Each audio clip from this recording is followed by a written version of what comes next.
Yeah, I mean, the original idea of the heavy breakthrough tank was motivated by the politicians. The army weren't looking for these vehicles. They wanted more of the Panzer IVs, more of the Panthers. But the politicians thought this would be a prestige project to have the big tanks. So we had the MAUS tank was one, which was obviously a huge drain on resources. Not a bad vehicle, actually, in performance and so forth. Just a huge consumption of energy and materials and so forth. And it was the only tank program that was ever stopped dead by bombing, because there was the components to build 128 of those in position when the factories were bombed and the production was cancelled as a result of that. Talk a little bit about the technical effectiveness of the MAUS with the yeah, well, this is a Porsche design, and it has a number of unique features in it. The transmission is again electric, so you had a petrol engine driving a generator which drove the petrol or the electric engines. So the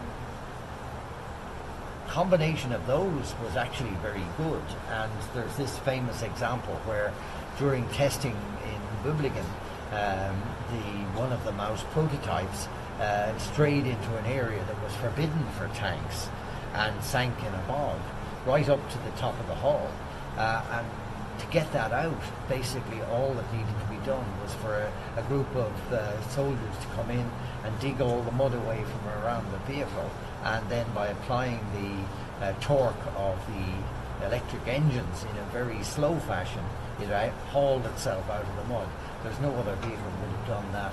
But the problem the Germans had was electric drives use lots and lots of copper, and they didn't have copper. And they didn't have enough copper, so they didn't want to waste the copper supplies they had on making thousands of tanks with electric engines. But as a method of driving the vehicle, it's actually very good.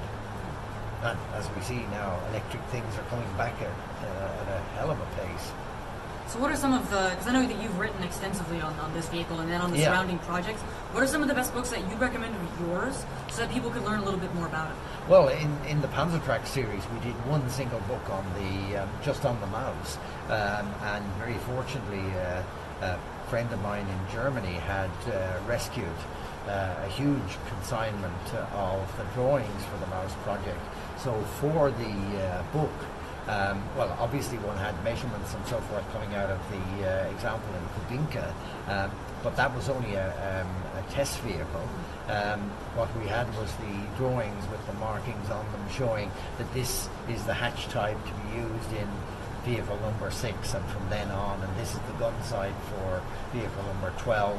And, it showed the progress of modifications that were planned in the vehicle, and all of the components are accurate. So the drawings in that now are spot on. They're exactly as it would have been. But as I said, the Krupp factory got bombed by the Allies and was basically put out of business. And then by that stage they were beginning to say this is a project's a complete waste of time.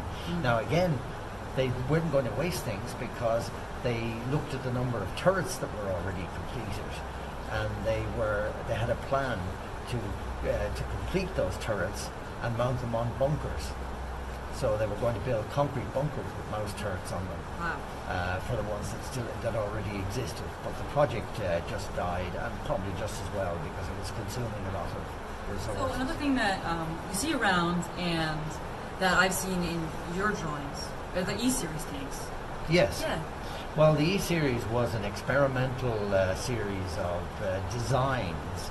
Entwicklungs is what E is standing for. That's just project development.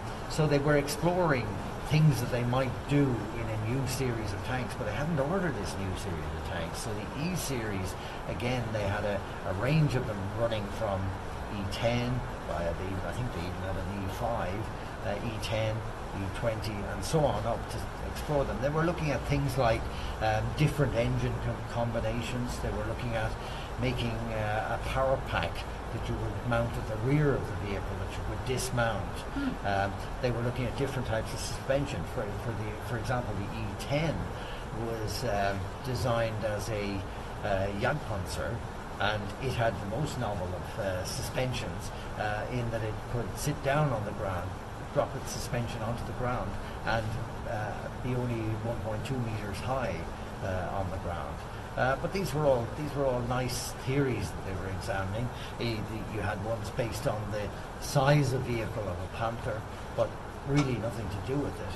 And they were looking at materials substitution, and generally doing what you should be doing is exploring what you're going to be doing in 2, 3, 4 years' time.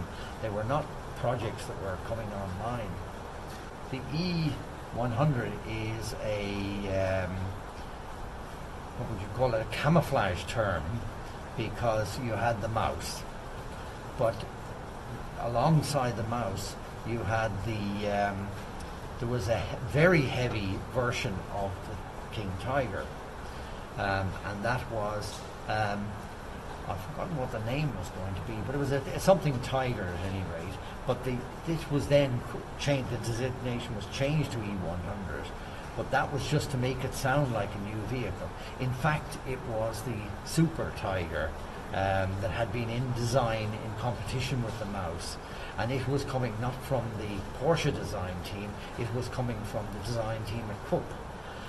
And it just got bigger and bigger and bigger, and they eventually put the design of the Porsche MAUS turret on top of it as on paper. It never got to that stage, but again it was retained as an experimental to see what would happen if we had this type of suspension and these types of the ideas of having these dismountable side armor pieces.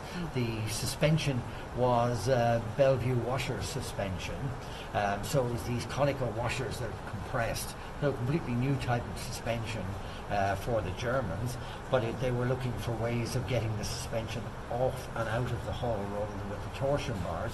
And they were also nervous about, the making of torsion bars as specialist, and if the factories got damaged by bombing, what could we do? Is there cheaper suspensions that would do the job?